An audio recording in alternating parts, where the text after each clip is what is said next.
할렐루야. 오늘도 속장의 사명 감당하시는 모든 속장님들에게 하나님의 크신 은혜와 평강이 함께하기를 주님의 이름으로 축원합니다. 특별히 한 주간에 모든 속장님들의 가정 가운데도 하나님의 평강이 있을 뿐만 아니라 모든 속회 가운데도 하나님의 은혜가 풍성할 줄로 믿습니다. 다 함께 기도하겠습니다. 사랑의 하나님, 우리를 불러주시고 귀한 속장의 사명 감당하게 하시니 감사합니다. 오늘 한순간도 빠지지 않고 우리를 인도하신 하나님의 은혜를 바라보게 하여 주시고 한 주간도 또한 거룩하지 못하였던, 또한 나의 죄를 고백하기보다는 다른 사람을 탓하고 상황과 환경 가운데 입술과 마음으로 범한 모든 죄악을 주님 앞에 용서함 받게 하여 주시옵소서. 이 시간 회개함으로 주님 앞에 나아가며 영적인 분별력과 힘을 가지고 나아갈 수 있기를 원합니다. 주의 사랑과 임재가 날마다 우리 안에 넘치게 하여 주시옵소서. 우리의 모든 것 되시는 예수 그리스도의 이름으로 기도합니다. 아멘. 이번 주 속회의 공과는 16과 자기에게 피하는 자들을 아시느니라입니다. 본문은 나훔 1장 1절에서 15절까지 말씀입니다. 오늘 1절의 말씀을 보니까 니느웨에 임한 경고 곧 엘고스 사람 나훔의 묵시의 글이라 라고 시작을 하고 있습니다. 나훔은 요나와 같이 니느웨에 대한 말씀을 선포한 선지자였습니다. 성경에 보면 니느웨에 대해서 얘기한 선지자가 2명 있었는데 바로 요나 그리고 오늘의 나훔의 이야기입니다. 그런데 이 둘의 차이는 1세기 정도의 차이가 납니다. 나훔이 요나보다 더 후대에 1세기 뒤에 있었던 이야기입니다. 그러니까 요나는 왕정시대 중반에 있었던 일이고요. 그리고 나훔은 그로부터 1세기 후의 이야기죠. 요나가 예언을 했을 때는 니느웨가 회개함으로 구원을 받게 되지만 이들이 회개하고 난 뒤에 시간이 흘러서 다시금 불의로 가득하게 됩니다. 거짓과 포악, 탈취 등의 여러 가지 죄악과 불의가 가득하게 되는 모습을 보게 되고요. 또 부당하게 흘린 피가 있었습니다. 그래서 오늘의 심판의 예언이 다시금 있게 됩니다. 당시에 유다는 아수르에 짓밟히고 유린당하는 현실에 처해 있었습니다. 이는 하나님께서 아수르의 수도인 니느웨에게 책임을 묻겠다라는 내용으로 발전하게 되었고요. 그리하여 나훔의 주제를 보시면 보복하시는 하나님에 대한 주제가 아주 강하게 두각이 됩니다. 그리하면서도 참 아이러니하게 나훔의 이름의 뜻은 위로 평안이라는 이름을 갖고 있습니다. 다시 말해서 나훔이 전하는 소식은 니느웨와 같은 강한 적국에게는 심판이 되지만, 그러나 그 심판의 대상이었던 니느웨를 통해서 고통받았던 이스라엘이나 혹은 다른 약소국들에게는 오히려 이것이 위로와 평안의 소식이 되었다는 겁니다. 그렇다면 오늘 구체적으로 하나님의 위로가 이스라엘 백성들에게 어떻게 임하였으며 또한 오늘날 살아가는 우리에게는 어떠한 위로의 말씀이 되는지 함께 본문을 나누고 은혜를 얻고자 합니다. 첫 번째로는 보복하시는 하나님입니다. 2절에 보니까 여호와는 질투하시며 보복하신 하나님이시라. 여호와는 보복하시며 진노하시되 자기를 거스르는 자에게 여호와는 보복하시며 자기를 대적하는 자에게 진노를 품으시며 라고 말씀을 하고 있습니다. 사실 여기서 우리가 보복하다라는 말을 들으니까 하나님의 그 보복하심을 우리 인간의 보복과 비슷하게 여길 수가 있겠습니다. 우리 인간은 사실은 다른 사람에 대해서 파괴하고 거기에 대해서 무조건적으로 폭력을 일삼는 우리의 어떤 감정을 푸는 것에 대한 어떤 그런 보복이란다면 오늘 하나님의 보복은 그런 것이 아닙니다. 오늘 보복하다라는 말에 번역된 히브리어 낙함은 하나님의 거룩함과 정의가 전제되어 있습니다. 그러니까 폭력적인 보복을 무조건적으로 이루시는 분이 아니라 거기에는 하나님의 공의를 이루시는 하나님의 의지가 있다는 겁니다. 하나님의 진노는 분명한 뜻이 있습니다. 그 진노의 뜻은 무엇이냐면, 진노의 목적은 무엇이냐면 자신의 백성인 이스라엘 백성을 악으로부터 보호하는 것이 바로 목적입니다. 그래서 하나님은 당신의 공의를 실현하고 이스라엘을 보호하기 위해서 니느웨를 벌하고 계시는 중이라는 겁니다. 그런데 이러한 보복이 즉각적으로 임하진 않습니다. 하나님은 노하기를 더디하시고 또한 인자와 자비가 크신 분이기 때문에 그렇습니다. 다시 말하면 회개 기회를 열어놓으시는 하나님이라는 것을 볼 수 있습니다. 그렇기 때문에 아무리 니느웨라 할지라도 니느웨에 대해서 보복하겠다 주님 말씀하셨지만 이 보복은 이스라엘 백성들을 위한 것이고, 또 한 가지는 그러한 니느웨일지라도 하나님은 어떠한 가운데서는 마지막까지 인내하고 기다리고 계셨다는 것을 볼 수 있게 되는 겁니다.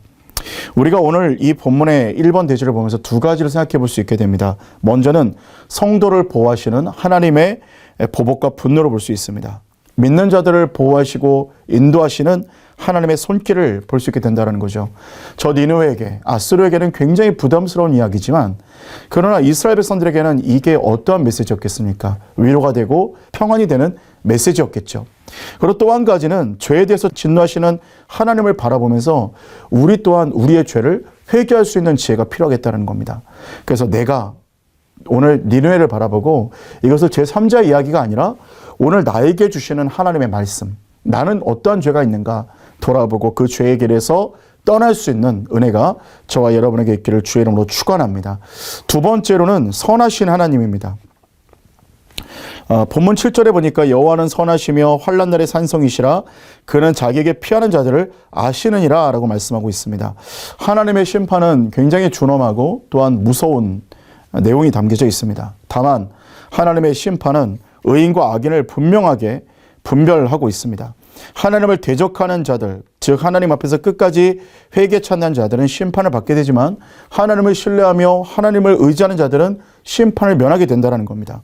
본문에 등장하는 7절에 등장하는 여호와는 선하시다 하는 이 선하다에서는 히브리어 토브를 씁니다. 그것은 가장 좋고 기쁘고 유익한 것을 말하고 있는 것인데 다시 말해서 하나님으로부터 선한 모든 것이 온다. 이렇게 말할 때 하나님부터 올 수 있는 선한 가장 좋은 것은 그것은 바로 구원이라는 것이죠.